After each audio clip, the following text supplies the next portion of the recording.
great to meet up with you again here on Mozart Snapshots. Thanks, it's great to see you as always. So what's the plan for today? Well, do you remember a few snapshots ago when we visited the Papagenabrunnen?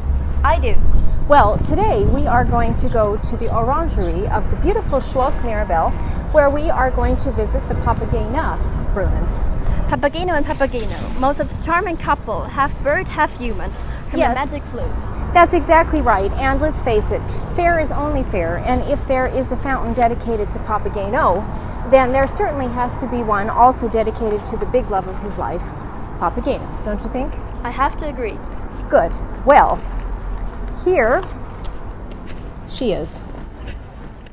This is a great setting for Papageno to spend her days taking care of all the birds she catches. I know, it is rather perfect, isn't it? And you know, what's really nice is that the Mirabelle Gardens are actually one of the most visited places in the whole city of Salzburg, but this little orangery is kind of neglected.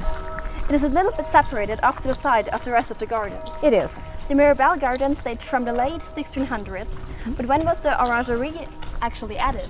It was added in 1725, and that is because in the Baroque era, orange trees were kind of a metaphor for princely virtue. And so in the middle of all this beautiful garden and this virtuous Schloss, the Prince Archbishop decided that he certainly had to have an orangery. And so we have an orangery. Absolutely, so tell me a little bit about the Papagenabrunnen.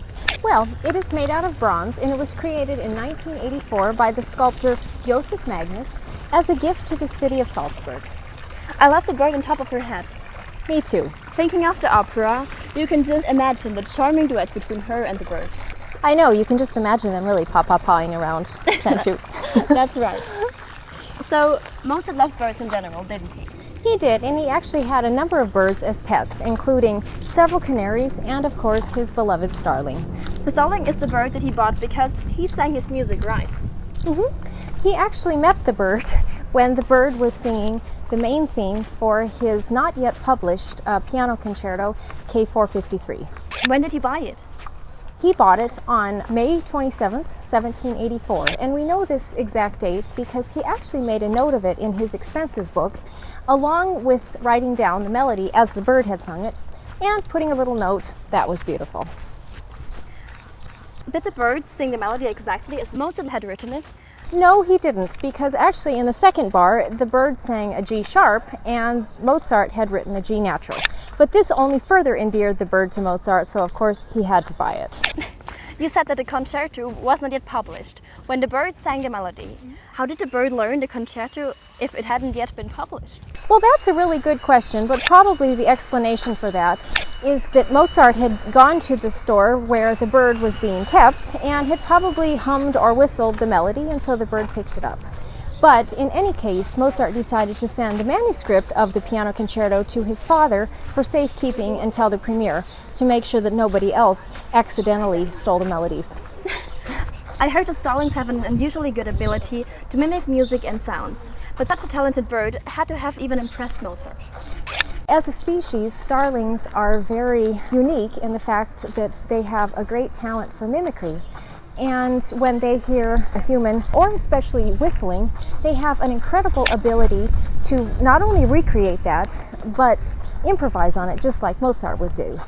So it was a bird after Mozart's own heart. Yes, it was. How long did he live with Mozart? Well, he lived with Mozart for 3 years, and during that time, Mozart composed The Marriage of Figaro, 8 piano concertos, symphonies, and other works. So I think you can really say that this bird was an amazing companion for Mozart. And did he live with Mozart until his death?